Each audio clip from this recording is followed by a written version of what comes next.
Hello, and thank you for joining me. If you look behind me, you'll see that we've now got four of our Advent candles lit, marking the fact that we've reached the fourth Sunday of Advent.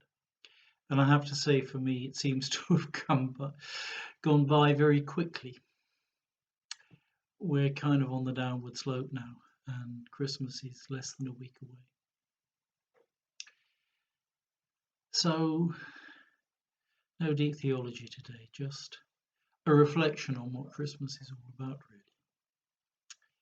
2 years ago, Christmas Eve marked the bicentenary of the first performance of Silent Night in the Nikolauskirche in the Austrian town of Oberndorf on Christmas Eve 1818.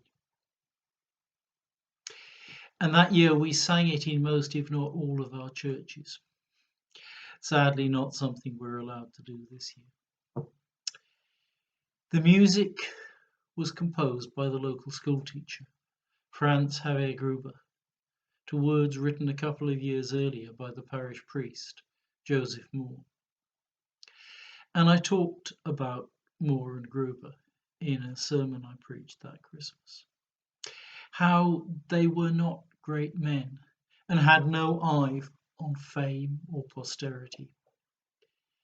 How they were simply responding as best they could with the talents that they had to a situation born out of hardship and necessity. And I talked about how we could all do that today, whether or not people still remembered it 200 years later.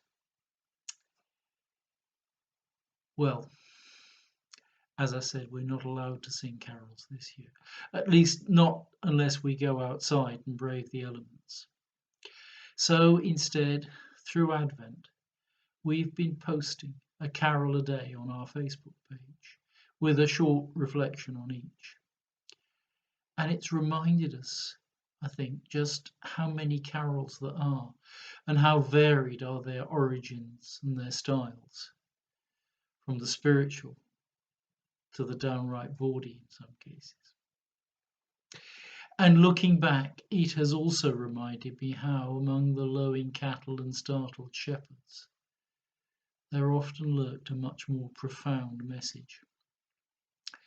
And I'd like to share with you today another carol, which, though we didn't use it this year, remains one of my favourites.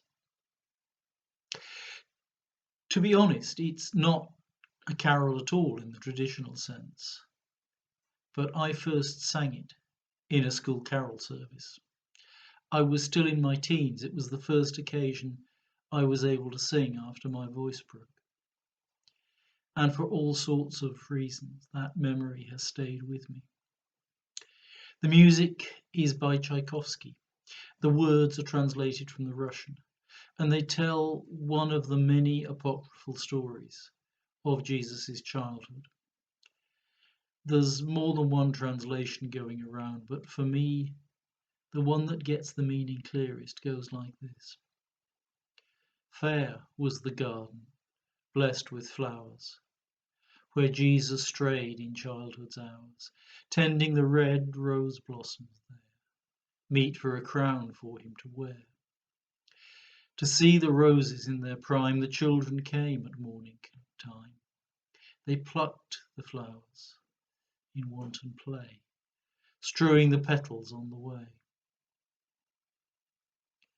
How wilt thou twine a garland fair? The flowers are dead, the tree is bare. Then he replied, I surely gain a crown of thorns, for they remain. Then of the thorns the children made a crown of glory, near to fade, and in the red rose blossom's place were drops of blood, his brow to grace. Now let me say straight away that there is no scriptural basis for this at all. Like the birds which Jesus supposedly fashioned from clay, and when the other children tried to tread on them, promptly flew away. It's just a childish story, a legend. But I think it's a legend with a powerful message for us. And it reminds me of another story we sometimes tell our school children, of three donkeys which meet in the celestial donkey sanctuary. The first tells of a journey from Nazareth to Bethlehem, bearing a young woman great with child. The second of a frantic flight by a young family across the desert to Egypt. The third of bearing a king from Bethany into Jerusalem, along roads strewn with palm leaves, to shouts of Hosanna. And did you see him crowned? The others ask. No, they hanged him on a tree. The message of the donkeys and of the rose garden is that the story, however wonderful, does not end with the baby snuggled up in the straw, nor with the arrival of the shepherds or the quaint oriental visitors. It does not end with the frantic flight into Egypt, nor with the murder of so many innocent children. It does not end with the years as an itinerant preacher, with the healings and the exorcisms, the miracles and the teaching. It does not end with the secret final meal, the arrest, the sham trial, the flogging, the crucifixion, the sealing of the tomb. It does not even end with the first Easter. It does not end. We, today, are part of that story, still going on. It goes on in every crib we decorate, in every carol we sing, even if silently in our hearts. It goes on every time we respond, as best we can, with the talents we have, to a situation born out of hardship and necessity.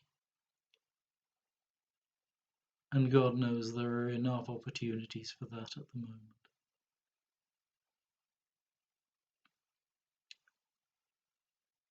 So, as we think of the baby lying at peace in the manger, let's not forget what lies ahead. In the words of another favourite carol,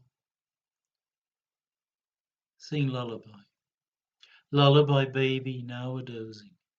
Sing lullaby.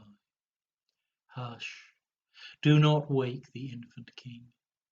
Soon comes the cross, the nails, the piercing, and then in the grave at last reposing.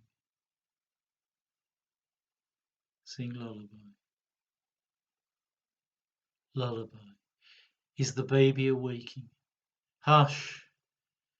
Do not stir the infant king, dreaming of Easter, gladsome morning, conquering death, its bondage breaking. Sing lullaby.